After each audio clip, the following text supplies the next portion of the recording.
മനുഷ്യൻ വികൃതനായി നടക്കാൻ പാടില്ല. അതിന് അല്ലാഹു സുബ്ഹാനഹു വ തആല പ്രതിഫലം നൽകുന്നുണ്ട്. വിശുദ്ധ ഇസ്ലാം സൗന്ദര്യത്തെ പ്രോത്സാഹിപ്പിക്കുന്ന മതമാണ്. ഇസ്ലാമിൽ ഇത്രകാലം മുസ്ലിമായി ജീവിച്ച വ്യക്തിയാണല്ലോ. അതുകൊണ്ട് തന്നെ തലമുടി നിരച്ചതിൻ്റെ പേരിൽ പോലും അയാൾക്ക് പ്രതിഫലം ലഭിക്കുകയാണ്. അസ്സലാമു അലൈക്കും വറഹ്മത്തുള്ളാഹി വബറകാതുഹു. അഊദു ബില്ലാഹി മിനശ് ശൈത്വാനിർ റജീം. ബിസ്മില്ലാഹിർ റഹ്മാനിർ റഹീം. അൽഹംദുലില്ലാഹി റബ്ബിൽ ആലമീൻ. അസ്സലാത്തു വസ്സലാമു അലാ സയ്യിദിൽ മുർസലീൻ വഅലാ ആലിഹി വസ്വഹ്ബിഹി അജ്മഈൻ. അമ്മാ ബഅദ്. ഏറ്റവും ആദരണീയരായ എൻ്റെ ശബ്ദം ശ്രവിക്കുന്ന പ്രിയ ശ്രോതാക്കൾ, അബൂ ഹുറൈറ റളിയല്ലാഹു അൻഹുവിനെ തൊട്ട് ഉദ്ധരിക്കുന്ന ഒരു ഹദീസിൽ മുത്തുനബി സല്ലല്ലാഹു അലൈഹി വസല്ലമ തങ്ങൾ പറഞ്ഞു, മൻ കാന ലഹു ശഅറുൻ ഫൽയുക്രിംഹു. ഒരാൾക്ക് അല്ലാഹു സുബ്ഹാനഹു വ തആല മുടി തന്നിട്ടുണ്ട് എങ്കിൽ അവൻ ആ മുടിയെ ആദരിച്ചു കൊള്ളട്ടെ, ബഹുമാനിച്ചു കൊള്ളട്ടെ. മുടി മനുഷ്യനെ സംബന്ധിച്ചിടത്തോളം വലിയ ഒരു അനുഗ്രഹമാണ്. മുടി നമുക്ക് സൗന്ദര്യം നൽകുന്ന ഒന്നാണ്. തലയിൽ മുടിയുണ്ടാവുക എന്നുള്ളത് മനുഷ്യനെ സൗന്ദര്യം നൽകുന്നതിനപ്പുറം മനുഷ്യൻ്റെ തലയോട്ടിയെ ശക്തമായ ചൂടിൽ നിന്നും തണുപ്പിൽ നിന്നുമെല്ലാം സംരക്ഷണം നൽകുന്ന ഒന്നും കൂടെയാകുന്നു മുടി എന്നുള്ളത്. അതുകൊണ്ട് തന്നെ മുടി ഒരു അനുഗ്രഹമാണ് എന്നുള്ള ബോധം നമുക്കുണ്ടായിരിക്കണം. അനുഗ്രഹമായതുകൊണ്ട് തന്നെ അതിനെ നാം വേണ്ട രൂപത്തിൽ ആദരിക്കണം, ബഹുമാനിക്കണം. മുടിയോട് നാം ചെയ്യേണ്ട കടപ്പാടുകൾ നാം ചെയ്തു തീർക്കണം. മുടി ചീകൽ പ്രത്യേകം സുന്നത്താണ്. പുരുഷനാണ് എങ്കിലും സ്ത്രീക്കാണ് എങ്കിലും മുടി ചീകി ഒതുക്കൽ പ്രത്യേകം സുന്നത്താണ്. വിശുദ്ധ ഇസ്ലാം സൗന്ദര്യത്തെ പ്രോത്സാഹിപ്പിക്കുന്ന മതമാണ്. മനുഷ്യൻ വികൃതനായി നടക്കാൻ പാടില്ല. നല്ല സൗന്ദര്യത്തിലായിരിക്കണം ഏതൊരു മനുഷ്യനും നടക്കേണ്ടത്. അതുകൊണ്ട് മുടിക്ക് എണ്ണ തേച്ച് നല്ല രൂപത്തിൽ ചീകി വെക്കുക എന്നുള്ളത് പ്രത്യേകം സുന്നത്താണ്. മുത്തുനബി സല്ലല്ലാഹു അലൈഹി വസല്ലമ തങ്ങൾ തലമുടിയിൽ എണ്ണ തേക്കാറുണ്ടായിരുന്നു, താടിരോമങ്ങളിൽ എണ്ണ തേക്കാറുണ്ടായിരുന്നു, അതുപോലെ തന്നെ സുറുമ എഴുതാറുണ്ടായിരുന്നു. ഇതൊക്കെ മനുഷ്യന് സൗന്ദര്യം നൽകുന്ന ഒന്നാണ്. അതോടൊപ്പം ശാരീരികമായ പല ഗുണങ്ങളും അതിലൊക്കെയുണ്ട്. അതുകൊണ്ട് നമുക്കെല്ലാവർക്കും മുടിയുണ്ട്. ആ മുടിയെ വേണ്ട രൂപത്തിൽ, ഇസ്ലാം അനുവദിക്കുന്ന രൂപത്തിൽ അതിനെ വളർത്തുകയും വെട്ടിയൊതുക്കുകയും വേണ്ടതുണ്ട്. ദീർഘമായി നീണ്ടു നിൽക്കുന്ന വലിയ മുടി പുരുഷനെ സംബന്ധിച്ചിടത്തോളം യോജിക്കുന്നതല്ല. അതേസമയം മുടി വളർത്തുന്നതിനെ വിശുദ്ധ ഇസ്ലാം എതിർക്കുന്നില്ല. നമുക്ക് വേണമെങ്കിൽ മുടി വളർത്താം, പക്ഷേ അത് ഇസ്ലാം അനുവദിക്കുന്ന രൂപത്തിലായിരിക്കണം. ബഹുമാനപ്പെട്ട സഹ്ർ ബിൻ അബ്ദുല്ലാഹ് റളിയല്ലാഹു അൻഹുവിനെ തൊട്ട് ഉദ്ധരിക്കുന്ന ഒരു ഹദീസിൽ കാണാം, നബി സല്ലല്ലാഹു അലൈഹി വസല്ലമ തങ്ങൾ പറഞ്ഞു, നിഅമർ റജുലു ഖുറൈമുൽ അസദി. ഖുറൈമുൽ അസദി എന്ന് പറയുന്ന ഒരു സ്വഹാബി ഉണ്ടായിരുന്നു. ആ സ്വഹാബിയെ പറ്റി മുത്തുനബി സല്ലല്ലാഹു അലൈഹി വസല്ലമ തങ്ങൾ പറയുന്നു, ഖുറൈമുൽ അസദി എത്ര നല്ല മനുഷ്യനാണ്. ലൗലാ തൂലു ജുമ്മത്തിഹി വ ഇസ്ബാലു ഇസാരിഹി.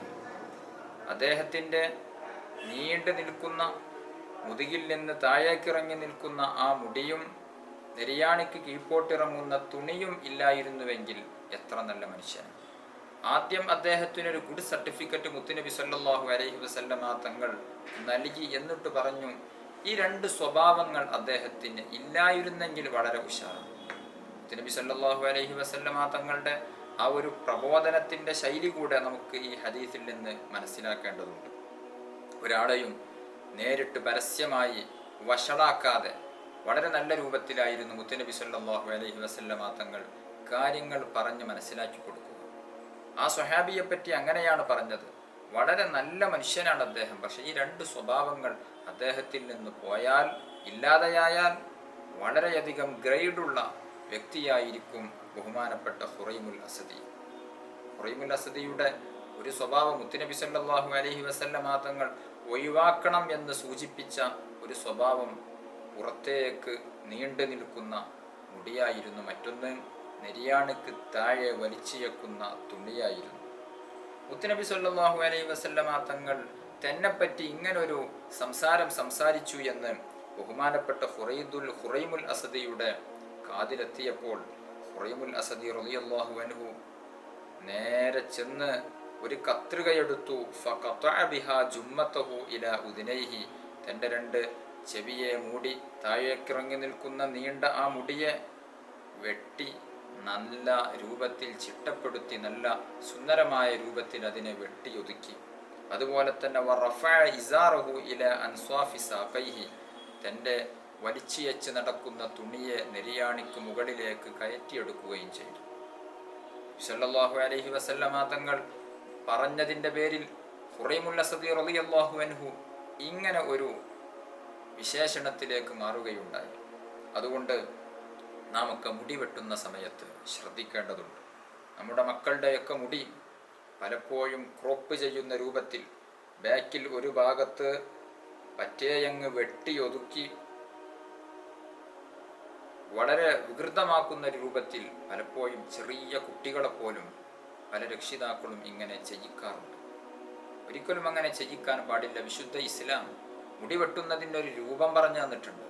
ആ രൂപത്തിലായിരിക്കണം നാം മുടി വെട്ടേണ്ടത്. വളർത്തേണ്ടവർക്ക് വളർത്താം, പക്ഷേ അത് ഇസ്ലാം പഠിപ്പിക്കുന്ന ആ രൂപത്തിലായിരിക്കണം എന്ന് മാത്രം.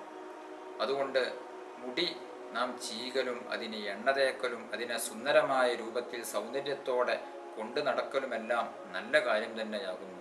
നീണ്ട രൂപത്തിൽ മുടി വളർത്തി എണ്ണ തേക്കാതെ ചീകി ചിട്ടപ്പെടുത്താതെ വികൃതമായി നടക്കുന്നതിനെ ഇസ്ലാം പ്രോത്സാഹിപ്പിക്കുന്നില്ല, അതിനെ എതിർക്കുകയാണ് ചെയ്യുന്നത്. അതുകൊണ്ട് ആരാണെങ്കിലും മുടി ചീകുകയും വൃത്തിയായി ചിട്ടപ്പെടുത്തി നല്ല സുന്ദരമായ രൂപത്തിൽ മുടിയെ അവൻ കൊണ്ടു നടക്കേണ്ടതുണ്ട്. അതിന് സാധിക്കാത്ത ആളുകൾ മുടി താഴ്ത്തി വെട്ടുകയാണ് വേണ്ടത്. പല പണ്ഡിതന്മാരും അങ്ങനെയായിരുന്നു. അവർക്ക് മുടിയുടെ കാര്യത്തിൽ ശ്രദ്ധിക്കാൻ കഴിയാത്തത് കൊണ്ട് തന്നെ അവർ മൊട്ടയടിക്കുമായിരുന്നു. മൊട്ടയടിക്കുക എന്നുള്ളത് പ്രത്യേകം സുന്നത്തുള്ള കാര്യമൊന്നുമല്ല. ചിലർ അങ്ങനെ മനസ്സിലാക്കിയിട്ടുണ്ട്. മൊട്ടയടിക്കൽ പ്രത്യേകം സുന്നത്തുള്ള സന്ദർഭങ്ങളുണ്ട്. ജനിച്ച് 7ാമത്തെ ദിവസം മുടി വടിച്ചു കളയുക എന്നുള്ളത് സുന്നത്താണ്. അതുപോലെ തന്നെ ഹജ്ജ് ഉംറ, ആ ഹജ്ജ് ഉംറയ്ക്ക് ഇഹ്റാം ചെയ്ത് അതിൻ്റെ കർമ്മങ്ങളെല്ലാം ചെയ്തു കഴിഞ്ഞ് അതിൽ നിന്ന് വിരാമം കുറിക്കാൻ, അതിൽ നിന്ന് തഹല്ലുലാകാൻ മുടി നീക്കം ചെയ്യേണ്ടതുണ്ട്. 2 3 ഒക്കെ മുടി വെട്ടിയാലും മതി. അതേസമയം സുന്നത്ത് വടിച്ചു കളയുക എന്നുള്ളതാണ് പുരുഷന്മാർക്ക്. സ്ത്രീകൾക്ക് മുടി വടിച്ചു കളയാൻ പാടില്ല. അതേസമയം രോഗങ്ങളുണ്ടായാൽ, തലയിൽ ശക്തമായ പാനിൻ്റെ ശല്യം അല്ലെങ്കിൽ മറ്റുള്ള ചൊറിച്ചിൽ, അത്തരത്തിലുള്ള ഘട്ടങ്ങളിൽ സ്ത്രീകൾക്കും മുടി വേണമെങ്കിൽ ചികിത്സാവശ്യാർത്ഥം വടിച്ചു കളയാവുന്നതാണ്. ഇത്തരം ചില ഘട്ടങ്ങളിൽ മാത്രമാണ് മുടി വടിച്ചു കളയേണ്ടതുള്ളൂ. അതേസമയം വേണമെങ്കിൽ മുടി വടിച്ചു കളയാവുന്നതാണ്. അതൊരു പുണ്യകർമ്മമൊന്നുമല്ല, അനുവദനീയം. അതേസമയം മുടി വളർത്തുകയാണ് എങ്കിൽ ഈ നിയമങ്ങളെല്ലാം പാലിക്കൽ പ്രത്യേകം സുന്നത്തുണ്ട്, പ്രത്യേകം ശ്രദ്ധിക്കേണ്ടതുണ്ട്. നബി സല്ലല്ലാഹു അലൈഹി വസല്ലമ തങ്ങൾ അവിടുന്ന് കൽപ്പിച്ചിട്ടുണ്ട്. അബ്ദുല്ലാഹിബിൻ ഉമർ റളിയല്ലാഹു അൻഹുവിനെ തൊട്ട് ഉദ്ധരിക്കുന്ന ഒരു ഹദീസിൽ കാണാം, അന്ന റസൂലല്ലാഹി സ്വല്ലല്ലാഹു അലൈഹി വസല്ലമ അമറ ബിഇഹ്ഫാഇ ശവാരിബ് വഇഅഫാഇൽ ലിഹ്യ, മീശ വെട്ടിയൊതുക്കാനും താടി നീട്ടി വളർത്താനും മുത്തുനബി സല്ലല്ലാഹു അലൈഹി വസല്ലമ തങ്ങൾ പഠിപ്പിച്ചിട്ടുണ്ട്, കൽപ്പിച്ചിട്ടുണ്ട്. പുരുഷന്മാർ മീശയും താടിയും വളർത്തൽ പ്രത്യേകം സുന്നത്താണ്. അത് നബി സല്ലല്ലാഹു അലൈഹി വസല്ലമ തങ്ങളുടെ ചര്യയാണ്. മീശ പലപ്പോഴും പല ആളുകളും വലിയ കട്ടിയുള്ള മീശ വെക്കാറുണ്ട്. വിരോധമൊന്നുമില്ല, പക്ഷേ സുന്നത്തായ രൂപം ചുണ്ടിൻ്റെ ചുവപ്പ് കാണുന്ന രൂപത്തിൽ മീശയെ വെട്ടിയൊതുക്കുകയാണ് വേണ്ടത്. കട്ടി മീശയും താടി വടിച്ചു കളയുക എന്നുള്ളതും ഇസ്ലാം പ്രോത്സാഹിപ്പിക്കുന്നതല്ല. താടി വടിക്കുക എന്നുള്ളത് ഹറാമാണ് എന്നുള്ളതാണ് കർമ്മശാസ്ത്ര മസ്അല. അതല്ലെങ്കിൽ തഹരീമിൻ്റെ കറാഹത്ത് എന്നും ഒക്കെ അഭിപ്രായം ഉണ്ട്. അതേസമയം താടി മുത്തുനബി സല്ലല്ലാഹു അലൈഹി വസല്ലമ തങ്ങളുടെ സുന്നത്താണല്ലോ. ആ ഒരു ചര്യ മുറുകെ പിടിച്ചുകൊണ്ട് നാം ചെറിയ താടിയെങ്കിലും നമുക്കുണ്ടായിരിക്കേണ്ടതുണ്ട്. അതേസമയം മീശ അത് കൂടുതൽ കട്ടിയിൽ വളർത്താതെ അതിനെ താഴ്ത്തി വെട്ടുകയാണ് വേണ്ടത്. ഈ ഒരു കാര്യം നാം പ്രത്യേകം പുരുഷന്മാർ പ്രത്യേകം ശ്രദ്ധിക്കേണ്ടതുണ്ട്. തലയിലെ മുടിയും താടിരോമങ്ങളെയും പരിപാലിക്കുന്നതിൻ്റെ കൂട്ടത്തിൽ മുത്തുനബി സല്ലല്ലാഹു അലൈഹി വസല്ലമ തങ്ങൾ പഠിപ്പിച്ച മറ്റൊരു വാക്കുണ്ട്, നരച്ച മുടിയെ നാം ഒരിക്കലും തന്നെ പറിച്ചു കളയുകയോ അതിനെ കറുപ്പിക്കുകയോ ചെയ്യരുത്. നബി സല്ലല്ലാഹു അലൈഹി വസല്ലമ തങ്ങൾ പറഞ്ഞു, ലാ തൻതിഫു ശൈബ ഫഇന്നഹു നൂറുൽ മുസ്ലിം മൻ ശാബ ശൈബതൻ ഫിൽ ഇസ്ലാം കതബല്ലാഹു ലഹു ബിഹാ ഹസനതൻ വകഫറ അൻഹു ബിഹാ ഖതിയതൻ വറഫഅഹു ബിഹാ ദറജഹ്. നബി സല്ലല്ലാഹു അലൈഹി വസല്ലമ തങ്ങൾ പഠിപ്പിക്കുകയാണ്, നിങ്ങളുടെ നരച്ച രോമങ്ങളെ പറിച്ചു കളയാൻ പാടില്ല. കാരണം അതൊരു മുസ്ലിമായ മനുഷ്യനെ സംബന്ധിച്ചിടത്തോളം അത് അവനിക്കുള്ള പ്രകാശമാണ്. നൂറുൽ മുസ്ലിം. നരച്ച മുടിയെ പറിച്ചു കളയാൻ ഇസ്ലാം അനുവദിക്കുന്നില്ല. മൻ ശാബ ശൈബതൻ ഫിൽ ഇസ്ലാം കതബല്ലാഹു ലഹു ബിഹാ ഹസനതൻ വകഫറ അൻഹു ബിഹാ ഖതിയതൻ വറഫഅഹു ബിഹാ ദറജഹ്. ഒരാൾ ഇസ്ലാമിലായിരിക്കെ മുസ്ലിമായിക്കൊണ്ട് ഒരാളുടെ ഒരു മുടി നരച്ചു പോയാൽ അതിന് അല്ലാഹു സുബ്ഹാനഹു വ തആല പ്രതിഫലം നൽകുന്നുണ്ട്. ഒരു മുടി നരച്ചതിൻ്റെ പേരിൽ അയാൾക്ക് ഒരു പാപം പൊറുക്കപ്പെടുന്നുണ്ട്. അയാളുടെ പദവി വർദ്ധിപ്പിക്കുന്നുണ്ട്.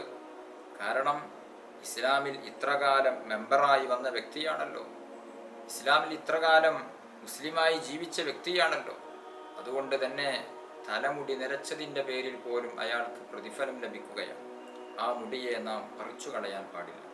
അതുപോലെ തന്നെ പലപ്പോഴും പല ആളുകളും ചെയ്യുന്ന ഒന്നാണ് നരച്ച മുടിയെ കറുപ്പിച്ചു കളയുക എന്നുള്ളത്. അതും ഇസ്ലാം എതിർക്കുന്ന ഒന്നാണ്. എന്തുകൊണ്ടെന്നാൽ വിശുദ്ധ ഇസ്ലാം വഞ്ചനകളെ പ്രോത്സാഹിപ്പിക്കുന്നില്ല. ഒരാൾക്ക് 50ഉം 60ഉം ഒക്കെ വയസ്സുണ്ട്. ആ വയസ്സിനെ മറച്ചു വെച്ച് ഞാൻ അത്ര പ്രായമൊന്നും എത്തിയിട്ടില്ല എന്ന രൂപത്തിൽ ജനങ്ങൾക്കിടയിൽ വരുത്തി തീർക്കാൻ വേണ്ടി അദ്ദേഹം ചെയ്യുന്ന ഒന്നാണല്ലോ ഈ മുടിക്ക് കറുത്ത പെയിൻ്റടിക്കുക എന്നുള്ളത്, കറുത്ത ചായം കൊടുക്കുക എന്നുള്ളത്. അതുകൊണ്ട് തന്നെ അത് നിഷിദ്ധമാണ് എന്നാണ് വിശുദ്ധ ഇസ്ലാം പഠിപ്പിക്കുന്നത്. എന്നു മാത്രമല്ല, ഇന്ന് നമുക്ക് മാർക്കറ്റുകളിൽ കിട്ടുന്ന ചായം തേക്കാൻ ഉപയോഗിക്കുന്ന പല വസ്തുക്കളും പല കെമിക്കലുകളും ഉപയോഗിച്ചുണ്ടാക്കുന്നത് കൊണ്ട് തന്നെ മുടിയുടെ ഉള്ളിലേക്ക് വെള്ളമെത്തുകയില്ല എന്നുകൂടെ നാം മനസ്സിലാക്കേണ്ടതുണ്ട്. അത്തരമൊരു സാഹചര്യത്തിൽ നാം ജനാബത്ത് കുടിച്ചാൽ നമ്മുടെ കുളി ശരിയാവുകയില്ല. കാരണം മുടിയുടെ എല്ലാ ഭാഗങ്ങളും നനയുക എന്നുള്ളത് നിർബന്ധമാണ്. ജനാബത്തുകാരായാൽ ശരീരത്തിൻ്റെ എല്ലാ ഭാഗത്തും വെള്ളമെത്തണം. അങ്ങനെയുള്ളൊരു സാഹചര്യത്തിൽ നാം മുടിക്ക് കറുത്ത ചായം ഉപയോഗിച്ചുകൊണ്ട് നാം മുടിയെ കവർ ചെയ്തിട്ടുണ്ട് എങ്കിൽ നമ്മുടെ മുടിയുടെ ഉൾഭാഗം, ഈ കളറിൻ്റെ ഉള്ളിലുള്ള ഉൾഭാഗം നനയുന്നില്ല. അതുകൊണ്ട് തന്നെ അവൻ്റെ കുളി സ്വഹീഹാവുകയില്ല. ജനാബത്ത് കുളി സ്വഹീഹാകാനാൽ അവൻ എല്ലാ സമയത്തും ജനാബത്തുകാരനായി നടക്കുന്നവൻ്റെ നിസ്കാരം, അവൻ്റെ മറ്റു കർമ്മങ്ങൾ എല്ലാം തള്ളപ്പെടുകയാണ്. വളരെ ഗൗരവമുള്ളതാണ്, നാം ആലോചിക്കേണ്ടതാണ്. അതുകൊണ്ട് നരച്ച മുടിയെ കറുപ്പിക്കേണ്ടതില്ല. തലമുടി നരച്ചാലും നമ്മുടെ സൗന്ദര്യമൊന്നും നഷ്ടപ്പെടുകയില്ല. അത് ആ ഒരു രൂപത്തിൽ നാം എണ്ണ തേച്ച് കൃത്യമായി നല്ല രൂപത്തിൽ ചീകി ചിട്ടപ്പെടുത്തുകയാണ് എങ്കിൽ അതിനും ഒരു സൗന്ദര്യമുണ്ട്. അത് നാം കാണേണ്ടതുണ്ട്. അതുകൊണ്ട് നരച്ച മുടിയെ കറുപ്പിക്കുക എന്നുള്ള ഈ ഒരു കാര്യം നാം ചെയ്യുന്നുണ്ട് എങ്കിൽ വളരെ കർശനമായി തന്നെ നാം നടപടിയെടുത്തുകൊണ്ട് അതിൽ നിന്ന് പിന്മാറേണ്ടതുണ്ട്. അതേസമയം നരച്ച മുടിയെ കറുപ്പിക്കുക എന്നുള്ളത് ചില ഘട്ടങ്ങളിൽ ഇസ്ലാം അനുവദിച്ചിട്ടുണ്ട്. ഉദാഹരണത്തിന് യുദ്ധത്തിൻ്റെ സാഹചര്യങ്ങൾ, അതൊന്നും ഇന്നുണ്ടാവുകയില്ല. ഏതായിരുന്നാലും ഇസ്ലാം അനുവദിക്കുന്ന ഒരു രൂപമാണത്. യുദ്ധത്തിൻ്റെ സാഹചര്യങ്ങളിൽ പലപ്പോഴും അത് അനുവദിച്ചിട്ടുണ്ട്. കാരണം നമ്മുടെ മുമ്പിൽ വാളെടുത്തു വന്ന ശത്രു, ആ ശത്രുവിന് ഇതൊക്കെ വയസ്സായ ആളുകളാണ് എന്ന്, പ്രായം ചെന്ന ആളുകളാണ് എന്ന് തോന്നുമ്പോൾ അവർക്ക് ധൈര്യം കൂടുകയും നമ്മെ ആക്രമിക്കാൻ കൂടുതൽ മനക്കരുത്ത് ലഭിക്കുകയും ചെയ്യും. അതേസമയം പടുവൃദ്ധനാണെങ്കിലും മുടിയെല്ലാം കറുപ്പിച്ച് ഒരു യുവാവിനെ പോലെ വരുമ്പോൾ അവരുടെ ധൈര്യം പലപ്പോഴും ചോർന്നു പോവാൻ സാധ്യതയുണ്ട്. അതുകൊണ്ട് തന്നെ നരച്ച മുടിയുള്ള ആളുകൾക്ക് അത്തരം ഘട്ടത്തിൽ മുടി കറുപ്പിക്കാവുന്നതാണ്. യുദ്ധ സാഹചര്യങ്ങളിൽ പട്ടുവസ്ത്രം ധരിക്കാം. പട്ടുവസ്ത്രം പുരുഷന് ധരിക്കൽ ഹറാമാണല്ലോ, അത് യുദ്ധ സാഹചര്യത്തിൽ ധരിക്കാവുന്നതാണ്. കാരണം അത് ധരിച്ചവന്റെ പ്രൗഢി ശത്രുവിനെ ഭയപ്പെടുത്തും എന്നുള്ളത് കൊണ്ടാണ്. അപ്പോൾ ചില ഘട്ടങ്ങളിൽ ഹറാമായ ചില കാര്യങ്ങൾ അനുവദിച്ചിട്ടുണ്ട്. നമ്മുടെ സാഹചര്യത്തിൽ അങ്ങനെ ഒരു യുദ്ധ സാഹചര്യമൊന്നും ഇല്ലാത്തത് കൊണ്ട് തന്നെ പുരുഷന്മാരാകുന്ന ആളുകളെല്ലാം ഇങ്ങനെ ഒന്ന് ചെയ്യുന്നുണ്ട് എങ്കിൽ അതിൽ നിന്ന് മാറി നിൽക്കേണ്ടതുണ്ട്. വളരെ ഗൗരവമാണ്. ഞാൻ പറഞ്ഞുവല്ലോ, ഈ ഒരു രൂപത്തിൽ മുടി കറുപ്പിച്ചിട്ടുണ്ട് എങ്കിൽ മുടി കറുപ്പിക്കുക എന്നുള്ളത് ഹറാമ് ഒന്ന്. അതിനു പുറമെ ഇന്ന് ഉപയോഗിക്കുന്ന പല വസ്തുക്കളും പല കെമിക്കലുകളും ചേർത്ത് ഉണ്ടാക്കുന്നത് മുടിയെ ഒരു പ്രത്യേക കോട്ടിംഗ് ഉപയോഗിച്ച് ഒരു കവർ ചെയ്യുന്നത് പോലെ മൂടിക്കളയുകയാണ് ചെയ്യുന്നത്. അത്തരം ഒരു സാഹചര്യത്തിൽ മുടി നനയാത്തത് കൊണ്ട് അവൻ്റെ ജനാബത്ത് കുളി സ്വഹീഹാകുന്നില്ല. അതുമൂലം അവൻ്റെ നിസ്കാരം സ്വഹീഹാകാതെ വരുന്നു. എന്നു മാത്രമല്ല, മരണപ്പെട്ടു കഴിഞ്ഞാൽ ജനാസയെ കുളിപ്പിക്കുന്ന ആ ഒരു കുളി പോലും സ്ഥാനത്തായി പോകും, സ്വഹീഹാകാതെ വരും, ശരിയല്ലാതെ വരും. കാരണം മരണപ്പെട്ട മനുഷ്യനെ ശരീരം ആസകലം വെള്ളം എത്തിച്ച് കുളിപ്പിക്കുക എന്നുള്ളത് നിർബന്ധമാണ്. ഇവൻ മരിച്ചു കിടക്കുന്ന ഈ വ്യക്തി മുടി കറുപ്പിച്ച വ്യക്തിയാണ് എങ്കിൽ അവൻ്റെ മുടി നനയാതിരിക്കുകയാണ്. വളരെ ഗൗരവമാണത്. എപ്പോഴാണ് മരണം നമ്മിലേക്ക് എത്തുക എന്നുള്ളത് നമുക്കറിയില്ല. പ്രത്യേകിച്ച് ഇന്നത്തെ സാഹചര്യത്തിൽ പെട്ടെന്നുള്ള മരണങ്ങൾ വർദ്ധിച്ചു കൊണ്ടിരിക്കുകയാണ്. പെട്ടെന്നുള്ള മരണങ്ങളും അപകട മരണങ്ങളും വർദ്ധിച്ചു കൊണ്ടിരിക്കുന്ന സാഹചര്യമാണ്. പല ചെറുപ്പക്കാരും വളരെ ആരോഗ്യത്തോടെ ജീവിച്ചിരുന്ന പലരും പെട്ടെന്ന് മരണപ്പെട്ടു പോവുകയാണ്. അതുകൊണ്ട് ഏത് സമയത്തും മരണം വരാമല്ലോ. ആ ഒരു കുളി പോലും സ്വഹീഹാകാതെ വരും. പിന്നെ അത് സ്വഹീഹാകണമെങ്കിൽ തലമുടി വടിച്ചു കളയേണ്ടി വരും. അങ്ങനെയൊക്കെയുള്ള സംഭവങ്ങൾ പലയിടത്തും ഉണ്ടായിട്ടുണ്ട്. അതുകൊണ്ട് ആദ്യമേ നാം ശ്രദ്ധിക്കുക, തലമുടി നരച്ചതുണ്ട് എങ്കിൽ അത് കറുപ്പിച്ച് കളയൽ നാം ഒഴിവാക്കേണ്ടതാകുന്നു. ഒഴിവാക്കണം എന്നാണ് വിശുദ്ധ ഇസ്ലാം നമ്മെ പഠിപ്പിക്കുന്നത്. അതേസമയം മൈലാഞ്ചി ഉപയോഗിച്ച് അത് മറ്റു കളറുകളാക്കുന്നത് കൊണ്ട് വിരോധം ഇല്ല. ചുവപ്പിക്കാം, മറ്റു കളറുകളാക്കാം. കാരണം അത് കറുപ്പ് യുവത്വത്തിലേക്ക് വന്നു എന്ന രൂപത്തിൽ തെറ്റിദ്ധാരണ ഉണ്ടാക്കുന്നില്ല. അതുകൊണ്ട് മൈലാഞ്ചി ഉപയോഗിച്ച് ചുവപ്പിക്കുന്നതിന് വിരോധമില്ല. ചുവപ്പിക്കുന്നത് സുന്നത്തും കൂടെയുണ്ട്. കറുപ്പിക്കുന്നതിനാണ് വിരോധനം ഉള്ളത്. ലോകത്താദ്യമായി തലമുടി നരച്ച വ്യക്തി ഖലീലുല്ലാഹ് ഇബ്രാഹിം നബി അലൈഹിസ്സലാത്തു വസ്സലാം തങ്ങളാണ്. ഇബ്രാഹിം നബി അലൈഹിസ്സലാത്തു വസ്സലാം ഒരു ദിവസം കണ്ണാടിയിൽ നോക്കുമ്പോൾ തൻ്റെ മുടി നരച്ചു പോയിട്ടുണ്ട്. അള്ളാഹുവിനോട് ചോദിച്ചു, എന്താണിത്? മറ്റുള്ള ജനങ്ങൾക്കൊന്നും ഇല്ലാത്ത രൂപത്തിൽ എനിക്ക് മാത്രം എന്താണ് തലയിലുള്ള മുടിയൊക്കെ നരച്ചു പോയിട്ടുണ്ടല്ലോ.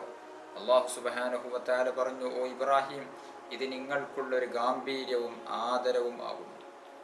തലമുടി നരച്ച ആളുകൾക്ക് പ്രത്യേക ആദരവുണ്ട്, ബഹുമാനമുണ്ട്. അവരെ നാം ബഹുമാനിക്കേണ്ടതുണ്ട്, ആദരിക്കേണ്ടതുണ്ട്. കാരണം അവർ പ്രായം ചെന്നവരാണ്.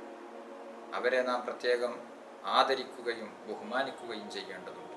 അതേസമയം ഇന്നത്തെ പല സാഹചര്യങ്ങളിലും ചെറുപ്പക്കാരായ ആളുകൾ പോലും നരച്ചു വരുന്നത് നാം കാണാറുണ്ട്. അത് അവരുടേതായ ചില ഹോർമോൺ പ്രശ്നങ്ങളെ കൊണ്ടോ ആരോഗ്യ പ്രശ്നങ്ങളോ കൊണ്ടായിരിക്കും. അത് ചികിത്സിച്ചുകൊണ്ട് അത് മാറ്റിയെടുക്കുന്നതിന് വിരോധമില്ല. അതേസമയം അത് കറുപ്പിച്ചു കളയുക എന്നുള്ളത് ഇസ്ലാം വിരോധിച്ച കാര്യമാകുന്നു. നബി സല്ലല്ലാഹു അലൈഹി വസല്ലമ തങ്ങൾ പറഞ്ഞതല്ല നര എന്നുള്ളത് ഫഇന്നഹു നൂറുൽ മുസ്ലിം, അത് മുസ്ലിമിന് പ്രഭ നൽകുന്നതാണ്, മുസ്ലിമിൻ്റെ പ്രകാശമാണ്. നാളെ പരലോകത്തുള്ള ഇരുട്ടുള്ള പല ഘട്ടങ്ങളിലും നമുക്ക് വെളിച്ചം നൽകും ഈ നരച്ച മുടി എന്ന് ഷഫീഉന മുഹമ്മദുർ റസൂലുള്ളാഹി സ്വല്ലല്ലാഹു അലൈഹി വസല്ലം നമ്മെ പഠിപ്പിക്കുകയാണ്. അതുകൊണ്ട് മുടി വളർത്തുന്നവർ, മുടിയുള്ളവർ ഈ വക കാര്യങ്ങളൊക്കെ ശ്രദ്ധിക്കേണ്ടതുണ്ട്. അല്ലാഹു സുബ്ഹാനഹു വ തആല ഇത്തരത്തിലുള്ള കാര്യങ്ങളെല്ലാം ശ്രദ്ധിക്കാനുള്ള തൗഫീഖ് നമുക്ക് തന്ന് അനുഗ്രഹിക്കുമാറാവട്ടെ. ചെറിയ വിഷയങ്ങളിൽ പോലും വലിയ വലിയ പ്രതിഫലം ഓഫർ ചെയ്യുന്ന മതമാണ് വിശുദ്ധ ഇസ്ലാം. താടി മുഖത്ത്, പുരുഷന്റെ മുഖത്ത് താടിയുണ്ടാവുക എന്നുള്ളത് ഒരു സുന്നത്താണല്ലോ. ആ സുന്നത്ത് നിലനിൽക്കുമ്പോഴെല്ലാം അവൻ്റെ പ്രതിഫലം ഇങ്ങനെ അവൻ്റെ അക്കൗണ്ടിലേക്ക് വന്നുകൊണ്ടിരിക്കും. അത് സുന്നത്താണ് എന്നുള്ള ലക്ഷ്യത്തോടുകൂടെ നാം മുഖത്ത് താടി വെക്കുക. നാളെ നാം മരിച്ചു കഴിഞ്ഞാൽ നമ്മുടെ കഫൻ കുട തലഭാഗത്ത് നിന്ന് അയച്ചു വെച്ച് കവിൾത്തടത്തിലുള്ള കഫൻ കുട നീക്കിവെച്ച് നമ്മുടെ കവിൾത്തടം മണ്ണോട് ചേർത്ത് വെക്കുന്നൊരു രംഗമുണ്ട്.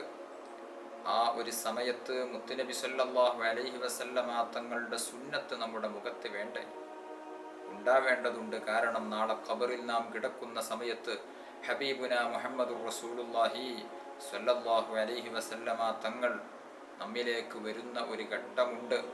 ആ ഒരു ഘട്ടത്തിൽ മുത്തുനബി സല്ലല്ലാഹു അലൈഹി വസല്ലമ തങ്ങൾ നമ്മെ സ്നേഹത്തോടെ നോക്കണമെങ്കിൽ ആ ഒരു സുന്നത്ത് നമ്മുടെ മുഖത്തുണ്ടാവേണ്ടതുണ്ട്. അപ്പോൾ പുരുഷന് താടി വളർത്തുക എന്നുള്ളത് സുന്നത്താണ്. മീശ ഒതുക്കി വെട്ടുക എന്നുള്ളത്, മീശയുടെ ചുവപ്പ് ഭാഗം കാണുന്ന രൂപത്തിൽ വെട്ടി ക്രമീകരിക്കുക എന്നുള്ളത് സുന്നത്താണ്. തലമുടിയും അങ്ങനെ തന്നെ, അത് വളർത്താം, ചെറിയ രൂപത്തിൽ വെട്ടാം, എല്ലാം ചെയ്യാം. എങ്കിലും അത് വൃത്തിയായി എണ്ണ തേച്ച് വൃത്തിയായി ചീകി ഒതുക്കി വെക്കുകയാണ് വേണ്ടത്. നരച്ചിട്ടുണ്ട് എങ്കിൽ അത് കറുപ്പിച്ചു കളയാതെ ശ്രദ്ധിക്കേണ്ടതും ഉണ്ട്. അല്ലാഹു സുബ്ഹാനഹു വ തആല നാം പറഞ്ഞതെല്ലാം നമ്മിൽ നിന്ന് ഖബൂൽ ചെയ്യുമാറാവട്ടെ. അർഹമുറാഹിമീനായ രാജസയ്യിദായ അല്ലാഹ്, ഞങ്ങൾ പറഞ്ഞതും കേട്ടതും നീ ഒരു സ്വാലിഹായ അമലായി ഞങ്ങളിൽ നിന്ന് സ്വീകരിക്കണം റഹ്മാനെ. ഞങ്ങളുടെ പാപങ്ങളെല്ലാം നീ പൊറുക്കണം അല്ലാഹ്. രോഗികളുണ്ട്, ശിഫാ നൽകണം റഹ്മാനെ. ഞങ്ങളുടെ വീട്ടിലും കുടുംബത്തിലും മക്കളിലും ഞങ്ങളുടെ സമ്പത്തിലും ഞങ്ങളുടെ ജോലികളിലും ബിസിനസ്സുകളിലും എല്ലാത്തിലും വലിയ ബറക്കത്ത് നൽകണം റഹ്മാനെ. റബ്ബേ, വിശുദ്ധ റമദാൻ അനുകൂലമായി സാക്ഷി പറയുന്നവരിൽ ഞങ്ങളെ ഏവരെയും നീ ഉൾപ്പെടുത്തി അനുഗ്രഹിക്കണം റഹ്മാനെ. നാളെ പരലോകത്ത് റമദാന് കൊണ്ട് വിജയിക്കുന്നവരിൽ ഞങ്ങളെ നീ ഉൾപ്പെടുത്തി അനുഗ്രഹിക്കണം റഹ്മാനെ. ആഖിബത്ത് നന്നായി മരിക്കാൻ ഞങ്ങൾക്ക് ഭാഗ്യം നൽകണം അല്ലാഹ്. ഞങ്ങളിൽ നിന്ന് മരണപ്പെട്ടവർക്ക് നീ മഗ്ഫിറത്ത് നൽകണം റഹ്മാനെ. അവരെയും ഞങ്ങളെയും നാളെ സ്വർഗീയ ലോകത്ത് ഒരുമിച്ച് കൂട്ടി അനുഗ്രഹിക്കണം അല്ലാഹ്. ആമീൻ ബിറഹ്മതിക യാ അർഹമർ റഹീമീൻ.